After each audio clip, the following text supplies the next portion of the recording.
Just address the press for about 30 minutes. So what would be the biggest takeaways? Number one, the emphasis on his personal relationship and the faith that he has in the Prime Minister, Narendra Modi. Number two, something that possibly India might not like too much, evading the question of Pakistan. Twice when he was asked on Pakistan, he skirted the issue. And I just, want to go to the operative part on his way out.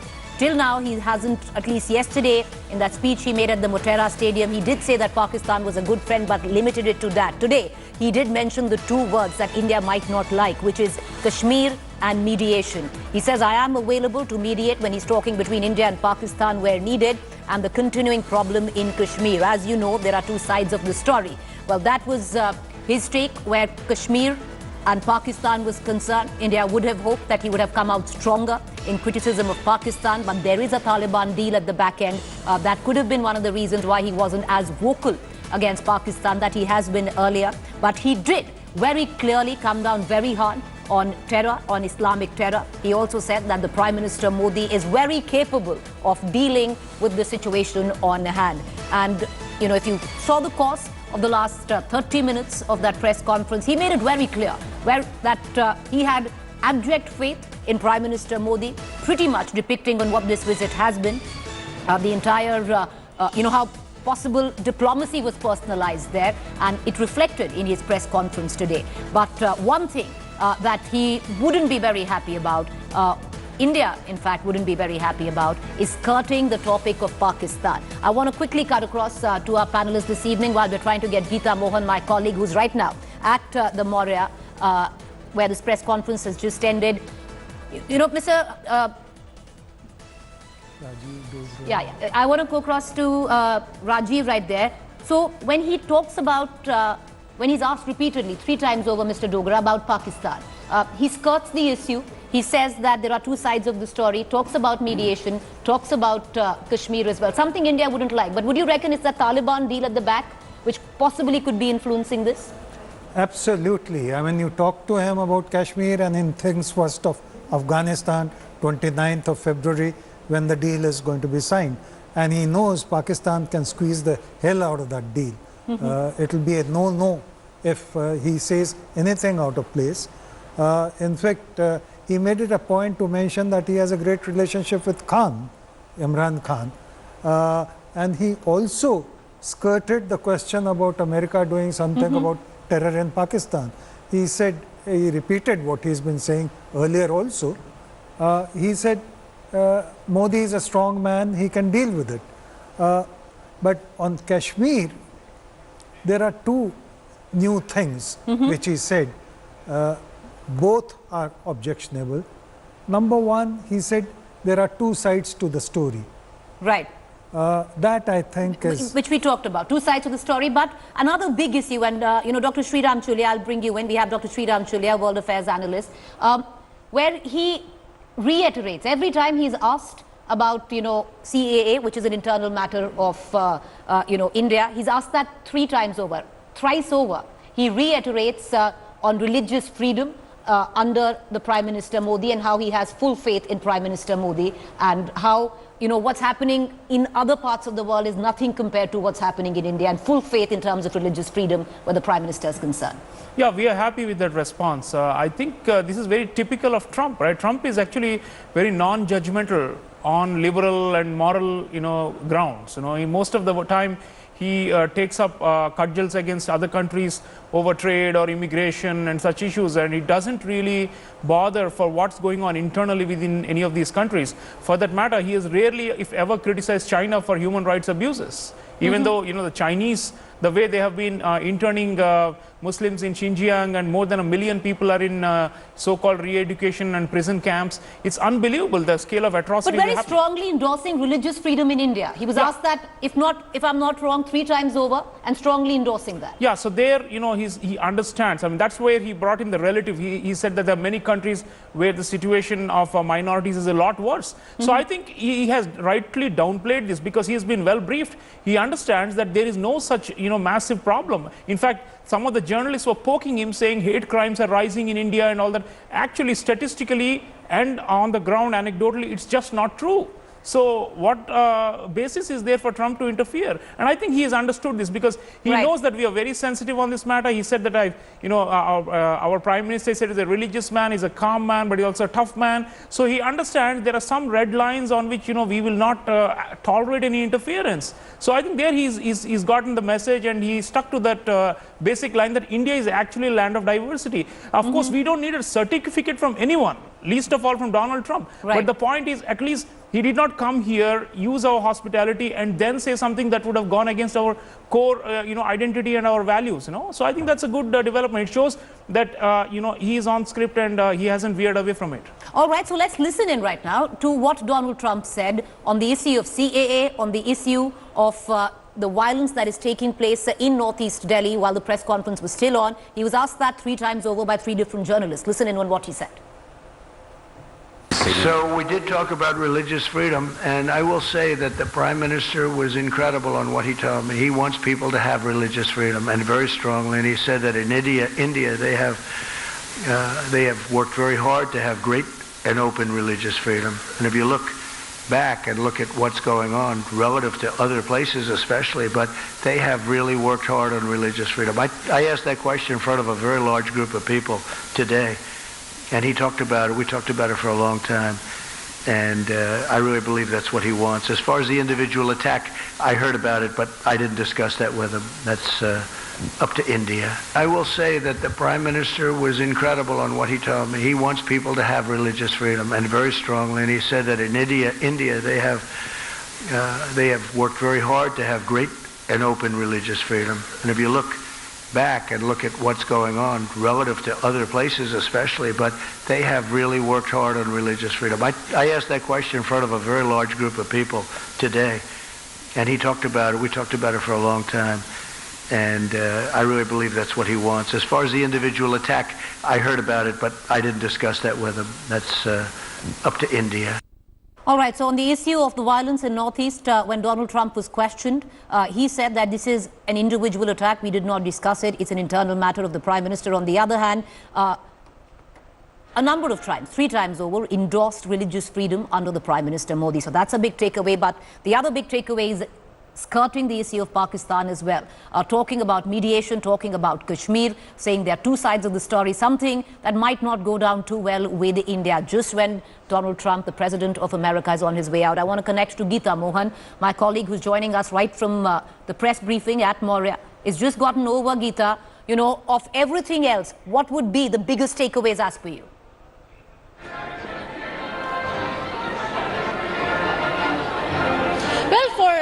In terms of how we're looking at it, it is the economic aspect, which is energy, defense, trade, which has not come through, but he's very keen on it. And he spoke about tariffs. So I'm looking at how President Trump is keenly going to monitor the trade situation between India and the United States of America.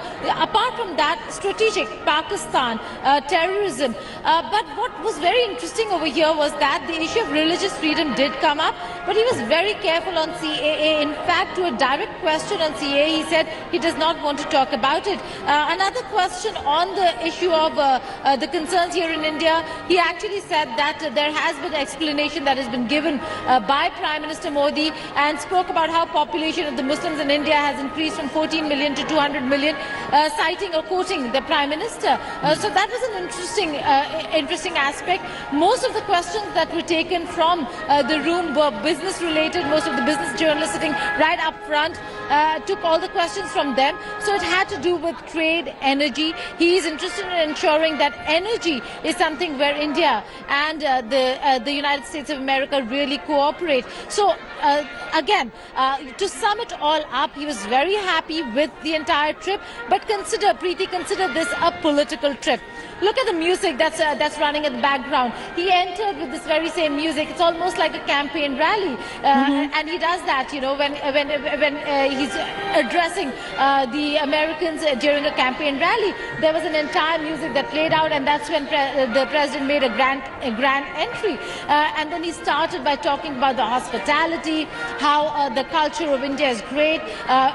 Really appreciated Prime Minister Narendra Modi. So you have to give it to the Indian administration. They managed this trip very well, ensuring that the president's speaks and hits the right notes. He actually came out and said, I'm not going to make any controversial statements, and he stuck to that, staying away from any controversial statements. But Geeta, would India like the fact, was India possibly would have, with trade, business, investment, energy and defense. Geeta, would India like the fact that right on his way out, he talks about mediation, he talks about Kashmir, he says there are two sides to the story, says Imran Khan is a very good friend. India would have hoped for a harder line against Pakistan. Is that Taliban deal possibly, the backdrop of this statement?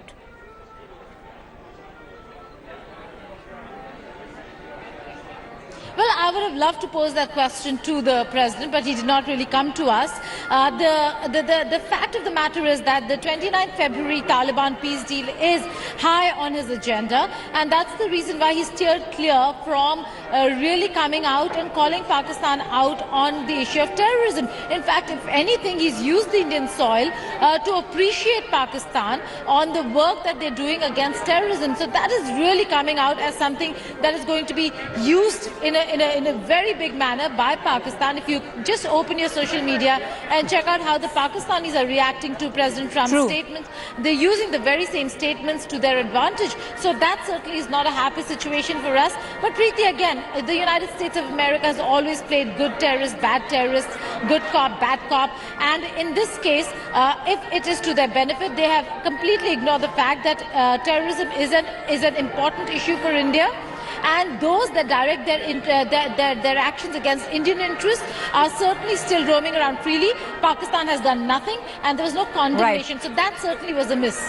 All right. Okay. Geeta, I'm going to come right back to you. I want to also bring in to the conversation our senior executive editor, Gaurav Sawant. Gaurav, where we are talking about Pakistan, where we are talking about Kashmir, he also made that point very clear that he trusts the Prime Minister to sort it out, that he will be able to sort it out.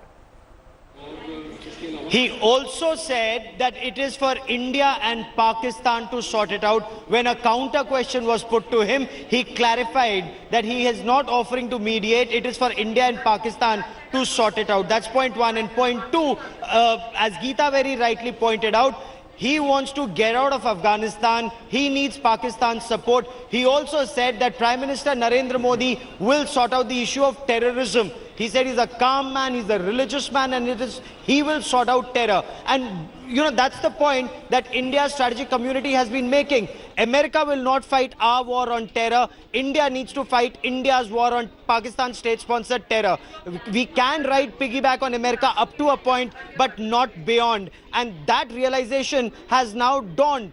It's, he did not interfere in India's internal matters, on religious matters. When he said there is religious freedom in India. They've had a long conversation. Prime Minister Narendra Modi gave him a long response and a powerful response on that there are 200 million Muslims in India, and that they're working closely and that they have freedom. He refused to comment on the Citizenship Amendment Act or what's happening in the Northeast Delhi, because that's, again, India's internal affair. So somewhere down the line, it's very clear that India-America relationship is about bigger issues and not about niggles that some may want to rake up.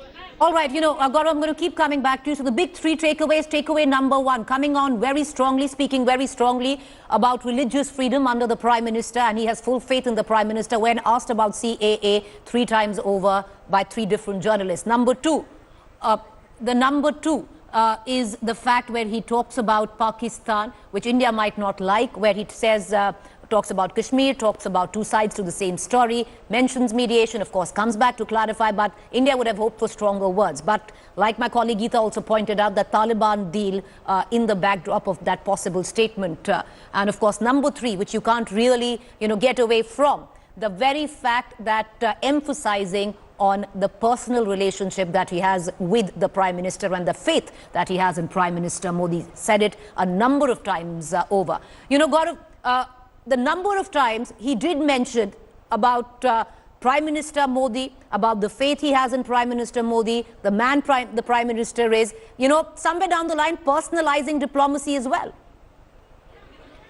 Oh, absolutely. I mean, look at the way, I think he was quite bowled over the reception he got in Ahmedabad, in Gujarat. The moment he landed, the reception, the people, people lining up either side of the road, all the way up to the celebration at Motera, the response to his speech, the dinner diplomacy, whatever happened all through the day today, the fact that he's going back with $3 billion worth of deal and much more promised in terms of oil, energy, other cooperation. So many big wins for US President Donald Trump in an election year. Of course, as far as India is concerned, we desperately need those helicopters for the Indian Navy, and you desperately need the Apaches for the Indian Secure Army and Air Force, for your tank battles and operations. So it's a win-win for both. He realizes that both for America and India, this relationship is very positive. So that's why he's not getting involved with India's internal affairs, religious freedom, or a lot that may worry some people.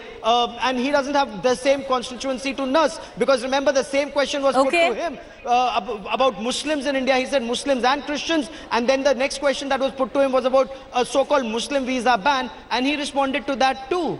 All right. Okay, Geeta and Gaurav, I'm going to keep coming back to you. My colleague Geeta is, of course, going to be shifting base from the Moria Hotel, where the press conference took place, because now at 7:30, if I'm not wrong, is the President's banquet. We're going to be connecting to Geeta from there. Thank you, Gaurav. Hi, everyone. Preeti Chaudhary here. Hope you like this video. For latest news and analysis, like and subscribe to the India Today YouTube channel. And don't forget to press the bell icon to stay updated. Thank you for watching.